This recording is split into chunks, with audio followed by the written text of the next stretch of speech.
পরে দেখো দুইটা অংশ আছে, আমরা দুইটা আলাদা আলাদা করব। ঠিক আছে, দুইটা আলাদা আলাদা করব। দেখো দুইটা আলাদা আলাদা করার কারণ কি, যখন চলকের পাওয়ার চলক থাকে, দেখো এখানে এক্স আবার তার পাওয়ারও এক্স, আবার এখানে ওয়াই তার পাওয়ার ওয়াই, মানে চলকের পাওয়ারে কি আছে চলক, যেহেতু আমাদের এক্স ওয়াই দুটোই কি চলক। এরকম থাকলে আমাদের উভয় পক্ষে লন নিতে হয়, কিন্তু এই যোগ আকারে থাকলে আবার লন নিয়ে কোনো লাভ নেই, এজন্য আমরা আলাদা আলাদা লন নেব। ঠিক আছে, কিভাবে একটু খেয়াল করো। আমরা একটা ফাংশনকে ধরলাম যে এইচ, এইচ সমান সমান ধরলাম যে X to the power Y, আর একটা ধরলাম যে K, K is equal to আমরা ধরলাম Y to the power X. উভয় পক্ষে আমরা লন নিয়ে নিব, তাহলে লন এইচ ইজ ইকুয়াল টু লন X to the power Y, বা যেহেতু পাওয়ার আছে লনের উপরে, তাহলে লনের পাওয়ার কোথায় নেওয়া যায়, সামনে নেওয়া যায়। ঠিক একই কাজ এখানেও, এখানেও আমরা উভয় পক্ষে কি নিয়ে নেব, ln k is equal to, তাহলে লন ওয়াই অফ এক্স বা এক্স লন ওয়াই। এইবার আমরা উভয় পক্ষ ডিফারেন্সিয়েশন করব। ডিফারেন্সিয়েশনটা কার সাপেক্ষে হবে, এই যে বলে দিয়েছে এক্স এর সাপেক্ষে। তাহলে সব জায়গায় আমরা ডিডিএক্স দিয়ে দেবো। দেখো ডিডিএক্স অফ লন এইচ, এই পাশেও দিয়ে দেবো d d x of y ln x. তাহলে এক্স সাইডটা আগে করি। দেখো তো এই লন এইচ রে আমরা লন এক্স ধরে ডিফারেন্সিয়েশন করব। তা লন এক্স এর ডিফারেন্সিয়েশন কি, 1/x, এক্স এর জায়গায় আছে এইচ, তো যারে এক্স ধরছি সে তো এইচ, তাহলে তার ডিফারেন্সিয়েশন আবার করতে হবে, তাহলে dh/dx।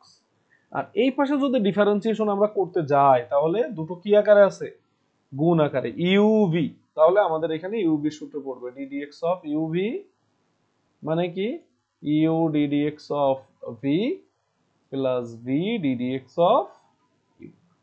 তাহলে নি এই যে ওয়াই রেখে দিলাম, দেখো তো লন এক্স এর ডিফারেন্সিয়েশন কি, 1/x, এই যে ddx of u ddx of v, এবার ভি রে রেখে দেবো, অর্থাৎ লন এক্স এর রেখে দেবো, আর ওয়াই এর ডিফারেন্সিয়েশন dy/dx।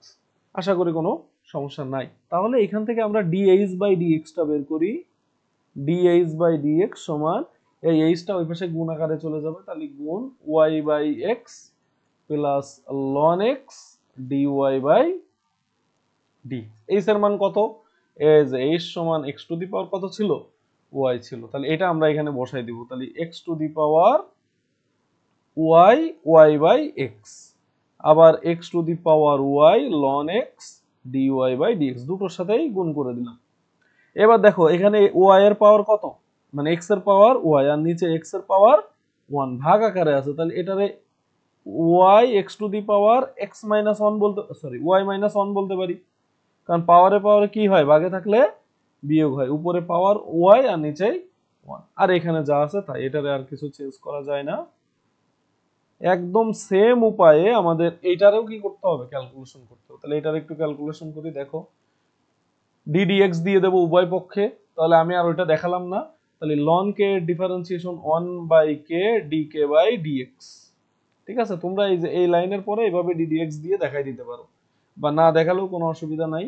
এবার এই পাশে ইউ ভি এর সূত্র, এটা ইউ এটা ভি, তাহলে ইউ রে রেখে দিলাম, ভি এর ডিফারেন্সিয়েশন ln y এর ডিফারেন্সিয়েশন 1/y dy/dx প্লাস, এবার ln y রেখে দিলাম, x এর ডিফারেন্সিয়েশন 1, তাহলে আমাদের তো লাগবে dk/dx, তাহলে k ওই পাশে গুণ আকারে চলে যাবে, আর এটা হয়ে গেল x/y dy/dx plus ln y।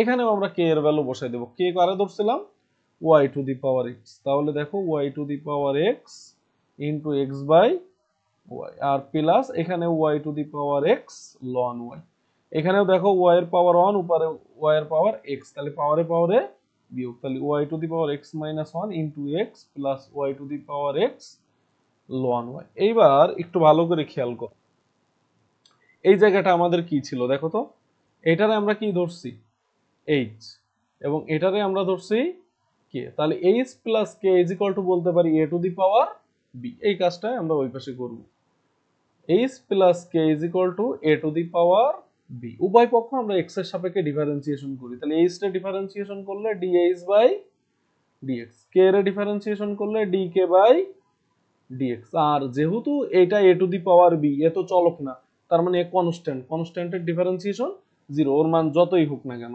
দেখো এই দুইটার ভ্যালুই কিন্তু আমরা ওই পাশে কি করছি, বের করছি। এই যে দেখো dh বাই dx আবার dk বাই dx দুটোর ভ্যালু আমরা ওই পাশে বসাই দেব। তাহলে আমি এই যে ভ্যালুটা এইভাবে নিয়ে যাব, dh বাই dx এর ভ্যালু এটা।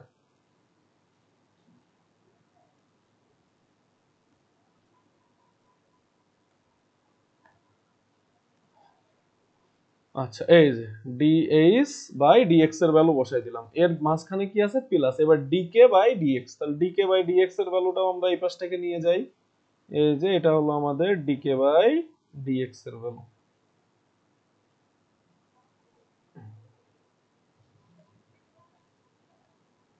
আচ্ছা তাহলে দেখো এই যে বসাই দিলাম, তাহলে এটার ভ্যালু চলে আসবে কত, 0। এখন আচ্ছা এই পাশে তো একটা dy বাই dx ছিল, কই গেল? আচ্ছা দেখো এই যে দেখো এই dy বাই dx কিন্তু আমরা হারাই দিছি, ঠিক আছে, এই dy বাই dx এখানে লিখে দিতে হবে, dy বাই dx প্লাস পরের লাইনেও এখানে x into dy by dx, ঠিক আছে। হ্যাঁ ঠিক আছে, তাহলে ওইখানেও আমাদের dy বাই dx দিয়ে দিতে হবে, এই যে এখানে x into dy by dx plus, okay. এখন আমাদের টার্গেট ছিল কিন্তু এই সব অঙ্কে কি বের করা, dy বাই dx বের করা। তাহলে এই dy বাই dx আছে এই পদে আর এই পদে, এই দুই জায়গা থেকে আমরা dy বাই dx যদি কমন নিয়ে নিই তাহলে কি থাকে দেখো তো।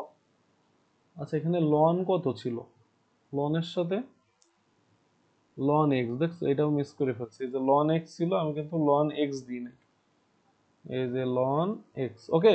তাহলে dy বাই dx কমন নিলে এখানে থাকে x to the power y ln x plus, আর এখানে থাকে x y to the power x minus 1, আর এর সাথে থাকবে কত dy বাই dx। আর যেহেতু এটার মানই বের করব বাকি সব আমরা ওই পাশে নিয়ে যাব, তাহলে বাকি সব ওই পাশে নিলে minus y y into X Y minus 1 minus Y to the power X loan Y, আর এটারে এইবার ভাগ করে দিলে আমাদের অ্যান্সার হয়ে গেল dy by dx is equal to, উপরে আমরা চাইলে মাইনাসটা কমন নিয়ে নিতে পারি, তাহলে y x to the power y minus 1 plus y to the power x ln y, আর নিচে x to the power y ln x plus x y to the power x minus 1, এটাই আমাদের answer.